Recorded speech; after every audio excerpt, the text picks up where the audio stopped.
Good morning students. അപ്പോൾ business സ്റ്റഡീസിലെ ആദ്യത്തെ ചാപ്റ്ററാണ് ഞാൻ ഇന്നത്തെ ഡിസ്കസ് ചെയ്യുന്നത്. ബിസിനസ്, ട്രേഡ് ആൻഡ് കൊമേഴ്സ് ആണ് ഈ ഒരു ചാപ്റ്ററിലെ. ഏകദേശം 10 മാർക്കാണ് ഈ ഒരു ചാപ്റ്ററിൻ്റെ വെയിറ്റേജ് ആയിട്ട് വരുന്നത്. സോ നിങ്ങൾ ഈ ഒരു ചാപ്റ്ററിന് എന്ത് ചെയ്യുക, ആ ഒരു ഇമ്പോർട്ടൻസ് കൊടുത്ത് നിങ്ങൾ പഠിച്ചെടുക്കാൻ ശ്രമിക്കുക. ഓക്കെ, ഈ ഒരു ചാപ്റ്ററിലെ ആദ്യത്തെ ഏരിയ എന്ന് പറയുന്നത് nature and concept of business എന്ന ഏരിയ ആണ് അല്ലേ. എന്താണ് ഇത് മീൻ ചെയ്യുന്നത്? ഹ്യൂമൻ ആക്ടിവിറ്റീസുകളെ നമ്മൾ പ്രധാനമായും എത്രയായിട്ട് തരംതിരിച്ചിട്ടുണ്ട്? എക്കണോമിക് ആക്ടിവിറ്റീസ് എന്നും നോൺ എക്കണോമിക് ആക്ടിവിറ്റീസ് ഒന്നായിട്ട് തരംതിരിച്ചിട്ടുണ്ട് അല്ലേ. പണം ഉണ്ടാക്കുക എന്നുള്ള ലക്ഷ്യത്തോടു കൂടി ചെയ്യുന്ന എല്ലാ ആക്ടിവിറ്റീസുകളെയും നമുക്ക് എന്ത് പറയാം? എക്കണോമിക് ആക്ടിവിറ്റീസ് എന്ന് പറയാം അല്ലേ.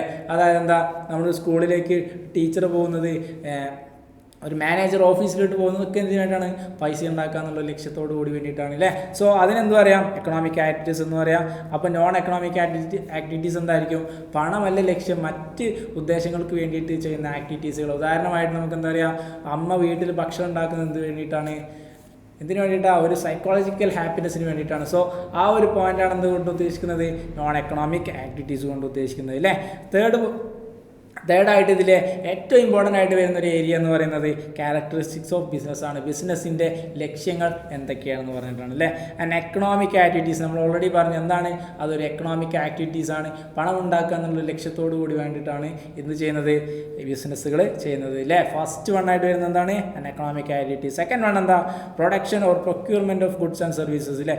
അതായത് കൺസ്യൂമേഴ്സിൻ്റെ നീഡ്സ് ആൻഡ് വാണ്ട്സ് അറിഞ്ഞ് അത് സാറ്റിസ്ഫൈ ചെയ്യുക എന്നുള്ള ഉദ്ദേശത്തോട് വേണ്ടിയിട്ടാണ് എന്ത് ചെയ്യുന്നത്? പ്രൊഡ്യൂസേഴ്സ് എന്ത് ചെയ്യുന്നത്? പ്രൊഡക്ട്സുകൾ പ്രൊഡ്യൂസ് ചെയ്യുന്നത്. ഓക്കെ, അല്ലെങ്കിൽ പ്രൊഡ്യൂസേഴ്സിൻ്റെ അടുത്ത് ബൾക്കായിട്ട് വാങ്ങുന്നതിന് വേണ്ടിയിട്ടാണ്? കൺസ്യൂമേഴ്സിന് സോൾവ് ചെയ്യാൻ വേണ്ടിയിട്ടാണ്. ഓക്കെ, അതാണ് സെക്കൻഡ് പോയിന്റ്. തേർഡ് പോയിന്റ് എന്താ? Sale or exchange of goods and services അല്ലേ. അതായത് ചില കൺസിഡറേഷനുകളെ മാനിച്ചുകൊണ്ട് അത് സാറ്റിസ്ഫൈ ചെയ്യാൻ വേണ്ടിയിട്ടാണ് ചെയ്യുന്നത്? ഗുഡ്സ് ആൻഡ് സർവീസുകൾ എക്സ്ചേഞ്ച് ചെയ്യുന്നത്. ഓക്കെ, നമ്മളെന്ത് പറഞ്ഞു?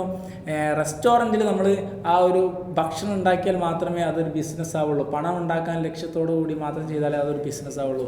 വീട്ടിൽ നമ്മൾ ഭക്ഷണം ഉണ്ടാക്കുന്നത് ഒരു ബിസിനസ് അല്ല അല്ലേ, അതൊരു സൈക്കോളജിക്കൽ ഹാപ്പിനെസ്സിന് വേണ്ടിയിട്ടാണ്. ഓക്കെ, ഫോർത്ത് വൺ എന്താ പറയുന്നത്? Dealing in goods and services on A regular basis അല്ലേ. അതായത് നമ്മൾ ഒരു തവണ ഒരു സാധനം വിറ്റു എന്ന് കരുതിയിട്ട് നമ്മളൊരു ബിസിനസ്സിൽ ഏർപ്പെടുന്നില്ല.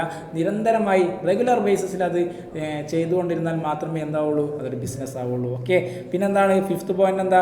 ഏണിംഗ് പ്രോഫിറ്റ് അല്ലേ. പ്രോഫിറ്റ് ഏൺ ചെയ്യുക എന്നുള്ളതാണ് ബിസിനസ്സിൻ്റെ ഏറ്റവും വലിയ ഒബ്ജക്റ്റീവായിട്ട് അതിൻ്റെ ലക്ഷ്യമായിട്ട് വരുന്നത്. നെക്സ്റ്റ് എന്താ? അൺസർട്ടനിറ്റി ഓഫ് റിട്ടേൺസ് അല്ലേ. നമ്മൾ പ്രോഫിറ്റ് ഏൺ ചെയ്യുന്ന ലക്ഷ്യത്തോടെ നമ്മൾ പ്രവർത്തിക്കുമ്പോൾ എന്തും അതിൽ ഇൻവോൾവ് ആണ്. നഷ്ടം ഉണ്ടാവുക എന്നുള്ളതും ബിസിനസ്സിൽ പറഞ്ഞിട്ടുള്ള കാര്യമാണ്. ഓക്കെ, സെവൻത്ത് പോയിന്റ് എന്താ? എലമെൻറ്റ് ഓഫ് റിസ്ക് അല്ലേ. എലമെൻറ്റ് ഓഫ് റിസ്ക് കൊണ്ട് ഉദ്ദേശിക്കുന്നത് എന്താണ്? റിസ്ക് എല്ലാ ബിസിനസ്സിലും എന്താണ്? ഇൻവോൾവഡ് ആണ്. ഓക്കെ, അപ്പോൾ ആ ഒരു ഏരിയ ആണ് അത്രയും വരുന്നത്. 7 പോയിന്റുകളാണ് മെയിനായിട്ട് വരുന്നത്. ഓക്കെ, നെക്സ്റ്റ് ആയിട്ട് ഈ ഒബ്ജക്റ്റീവ് ഓഫ് ബിസിനസ് ആണ് അല്ലേ. ബിസിനസ്സിൻ്റെ ലക്ഷ്യങ്ങൾ അല്ലേ. ബിസിനസ്സിൻ്റെ ലക്ഷ്യങ്ങൾ എന്തൊക്കെയാണ്? മാർക്കറ്റ് സ്റ്റാൻഡിംഗ് അല്ലേ. മാർക്കറ്റിൽ എന്ത് ചെയ്യണം? നമ്മുടെ ബിസിനസ് അല്ലെങ്കിൽ എൻ്റർപ്രൈസ് എന്ത് ചെയ്യണം? സ്റ്റാൻഡേർഡ് നിൽക്കണം അല്ലേ. നല്ല നിലയിൽ നല്ല രീതിയിൽ എന്താണ്? സെറ്റായിട്ട് നിൽക്കണം എന്നുള്ളതാണ് ഫസ്റ്റ് ഒബ്ജക്റ്റീവായിട്ട് വരുന്നത്. സെക്കൻഡ് പോയിന്റ് എന്താ? ഇന്നോവേഷൻ. നല്ല ഇന്നോവേറ്റീവ് ആയിട്ടുള്ള ഐഡിയാസ്, പുതിയ പുതിയ ടെക്നോളജികൾ യൂസ് ചെയ്തിട്ടുള്ള ഡിസിഷൻസ് കാര്യങ്ങളൊക്കെ എടുത്താൽ മാത്രമേ ഉള്ളൂ ബിസിനസ്സിന് എന്ത് ചെയ്യുക? പുരോഗമനം ഉണ്ടാവുള്ളൂ അല്ലേ. ഫോർത്ത് പോയിന്റ് എന്താ? പ്രൊഡക്ടിവിറ്റി അല്ലേ. എല്ലാ ബിസിനസ്സിൻ്റെയും ലക്ഷ്യം എന്താണ്? നല്ല പ്രൊഡക്ഷൻസ് ഉണ്ടാവണം അല്ലേ. നല്ല പ്രൊഡക്ടിവിറ്റി നമ്മൾ എന്ത് ചെയ്യണം? പ്രൊഡ്യൂസ് ചെയ്യണം അല്ലേ. നല്ല റിസോഴ്സുകൾ യൂസ് ചെയ്തുകൊണ്ട്, മാക്സിമം യൂട്ടിലൈസേഷൻ ഓഫ് റിസോഴ്സുകൾ യൂസ് ചെയ്തുകൊണ്ട് എന്ത് ചെയ്യണം? നമ്മൾ പ്രൊഡക്ഷൻ വർദ്ധിപ്പിക്കണം. ഓക്കെ, ഫോർത്ത് പോയിന്റ് എന്താ? ഫിസിക്കൽ ആൻഡ് ഫിനാൻഷ്യൽ റിസോഴ്സസ് അല്ലേ. ഒരു ബിസിനസ്സിന് ഫിനാൻഷ്യൽ ആയിട്ടുള്ള റിസോഴ്സുകൾ വളരെ അത്യാവശ്യമാണ്. പ്ലാന്റ് അല്ലേ, മിഷനറീസ്, പിന്നെന്താ ഫർണിച്ചർ, അങ്ങനെ എല്ലാ ഫിസിക്കൽ റിസോഴ്സുകളും ഒരു ബിസിനസ്സിനെ സംബന്ധിച്ച് വളരെ അനിവാര്യമാണ്. വെരി എസെൻഷ്യലാണ് അല്ലേ. പിന്നെന്താ? ഏണിംഗ് പ്രോഫിറ്റ് അല്ലേ. പ്രോഫിറ്റുകൾ ഏൺ ചെയ്യുക എന്നുള്ളതാണ് ബിസിനസ്സിൻ്റെ ഏറ്റവും വലിയ ലക്ഷ്യം അല്ലേ. പൈസ ഉണ്ടാക്കുക എന്നുള്ളതാണ് എല്ലാ ബിസിനസ്സിൻ്റെയും പ്രധാന ലക്ഷ്യം. സിക്സ്ത് പോയിന്റ് എന്താ? മാനേജർ പെർഫോമൻസ് ആൻഡ് ഡെവലപ്മെൻറ്റ് അല്ലേ. Business needs managers to conduct the coordinates business activities അല്ലേ. ബിസിനസ് ആക്ടിവിറ്റീസുകളെ കോർഡിനേറ്റ് ചെയ്യാൻ വേണ്ടിയിട്ടാണ് എന്ത് ചെയ്യുന്നത്? മാനേജേഴ്സിനെ ഒരു ബിസിനസ് ഓർഗനൈസേഷൻ അപ്പോയിൻമെൻറ്റ് ചെയ്യുന്നത് അല്ലേ. Various programmes for motivate managers needs to be implemented അല്ലേ. പുതിയ പലതരത്തിലുള്ള പ്രോഗ്രാംസുകൾ എന്ത് ചെയ്യുന്നുണ്ട്? മാനേജേഴ്സിനെ മോട്ടിവേറ്റ് ചെയ്യാൻ വേണ്ടിയിട്ട് ചെയ്യേണ്ടത് വളരെ അത്യാവശ്യമാണ്. ഓക്കെ, 7th പോയിന്റ് എന്താ, വർക്കേഴ്സ് പെർഫോമൻസ് ആൻഡ് ആറ്റിറ്റ്യൂഡ് അല്ലേ. അതായത് വർക്കേഴ്സിന് നല്ല ഫെസിലിറ്റീസും നല്ല ഇൻസെൻറ്റീവ്സും കാര്യങ്ങൾ കൊടുത്താലേ അവർക്ക് എന്ത് ചെയ്യാൻ പറ്റുള്ളൂ, നല്ല രീതിയിൽ വർക്ക് ചെയ്യാൻ പറ്റുള്ളൂ അല്ലേ. അവർക്ക് നല്ല രീതിയിലുള്ള ഇൻസെൻറ്റീവ്സും ട്രെയിനിങ്ങും നല്ല രീതിയിലുള്ള പൈസ സാലറി ഒക്കെ കൊടുത്താൽ മാത്രമേ അവർക്ക് എന്ത് ചെയ്യുക, ഒരു താല്പര്യം വരുള്ളൂ അല്ലേ വർക്ക് ചെയ്യാൻ. ആ ഒരു താല്പര്യം എന്ത് ചെയ്യുക, നല്ല എഫക്റ്റീവായിട്ട് നമ്മുടെ ബിസിനസ്സിന് ഉപയോഗിക്കാൻ പറ്റും. ഓക്കെ, 8th പോയിന്റ് എന്താ, സോഷ്യൽ റെസ്പോൺസിബിലിറ്റി അല്ലേ. ഒരു ബിസിനസ് എന്ത് ചെയ്യണം, സൊസൈറ്റിയോട് നല്ല റെസ്പോൺസിബിലിറ്റി കീപ്പ് ചെയ്യണം അല്ലേ. സൊസൈറ്റിക്ക് വേണ്ടി നല്ല നല്ല കാര്യങ്ങളും ഒക്കെ ചെയ്യേണ്ടത് വളരെ അത്യാവശ്യമാണ്. ഓക്കെ, ഇത്രയും 8 കാര്യങ്ങളാണ് ഒബ്ജക്റ്റീവായിട്ട് വരുന്നത്. അടുത്തത് ഈ ഒരു ചാപ്റ്ററിലെ മെയിൻ ഏരിയയാണ് ഈ ഒരു ഗ്രാഫ് എന്ന് പറയുന്നത് അല്ലേ. ഈ ഒരു ഗ്രാഫ് വളരെ ഇമ്പോർട്ടൻ്റ് ആണ്, എസ്എ വരെ ചോദിക്കാവുന്ന ഒരു ഏരിയയാണ്. എന്താണ്, ബിസിനസ്സിനെ നമുക്ക് പ്രധാനമായും ഇൻഡസ്ട്രി എന്നും കൊമേഴ്സ് എന്നും നമുക്ക് തരംതിരിക്കാം അല്ലേ. അതിൽ ഇൻഡസ്ട്രിയെ തന്നെ നമുക്ക് പ്രൈമറി എന്നും സെക്കൻഡറി എന്നും ടേഴ്സറി എന്ന് ഉദ്ദേശിക്കുക. അതിൽ പ്രൈമറിയെ നമുക്ക് എക്സ്ട്രാക്റ്റീവും ജനറ്റിക്കും ആയിട്ട് വീണ്ടും നമ്മൾ എന്ത് ചെയ്യുന്നുണ്ട്, ക്ലാസിഫൈ ചെയ്യുന്നുണ്ട് അല്ലേ. അതുപോലെ തന്നെ കൊമേഴ്സിനെ നമുക്ക് എന്തായിട്ട് തരംതിരിക്കാം, ട്രേഡ് എന്നും ഓക്സിലറീസ് ടു ട്രേഡ് എന്നും പറയാം. ഇന്റേണൽ എന്നും എക്സ്റ്റേണൽ എന്നും ട്രേഡിനെ നമുക്ക് ക്ലാസിഫൈ ചെയ്യാം അല്ലേ.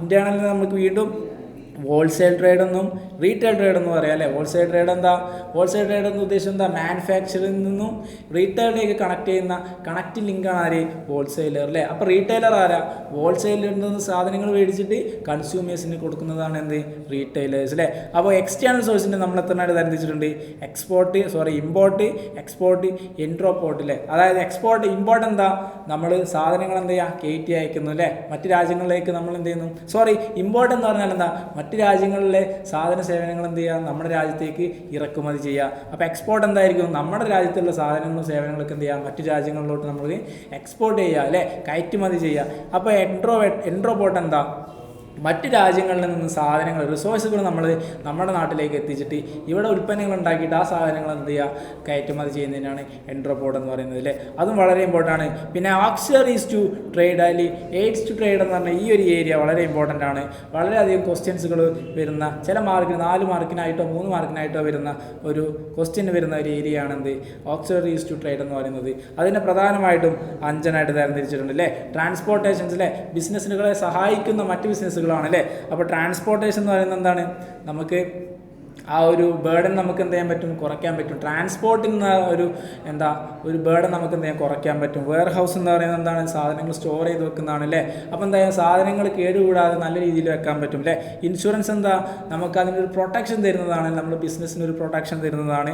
അപ്പോൾ എന്ത് ചെയ്യാൻ പറ്റും, നമുക്ക് റിസ്കുകൾ കുറയ്ക്കാൻ പറ്റും. ഓക്കെ, പിന്നെന്താണ് ബാങ്കിങ് ആൻഡ് ഇൻഷുറൻസ്, പണത്തിൻ്റെ ആവശ്യം വരുമ്പോൾ നമ്മൾ എന്ത് ചെയ്യുക, ബാങ്കുകൾ അല്ലെങ്കിൽ ഫിനാൻഷ്യൽ ഇൻസ്റ്റിറ്റ്യൂട്ടുകളെ നമുക്ക് എന്ത് ചെയ്യാൻ പറ്റും, അപ്രോച്ച് ചെയ്യാൻ പറ്റും അല്ലേ. അഡ്വർടൈസ്മെൻറ്റ് എന്താ, നമുക്ക് ആ ഒരു സംഭവത്തെക്കുറിച്ച് അല്ലെങ്കിൽ അതിന് ആ ഒരു ഏരിയ അല്ലെങ്കിൽ ആ ഒരു ബിസിനസ്സിനെ കുറിച്ചുള്ള കൂടുതൽ ഇൻഫർമേഷൻസുകൾ പ്രൊവൈഡ് ചെയ്യുന്നതാണ്. ഇത്രയാണ് ഈ ഒരു ചാപ്റ്റർ നിങ്ങൾക്ക് വരുന്നത്. നിങ്ങൾ വളരെ ശ്രദ്ധയോടുകൂടി ഈ ഒരു ഫസ്റ്റ് ചാപ്റ്റർ എന്ത് ചെയ്യുക, നിങ്ങൾ അപ്രോച്ച് ചെയ്യുക. Okay, all the best.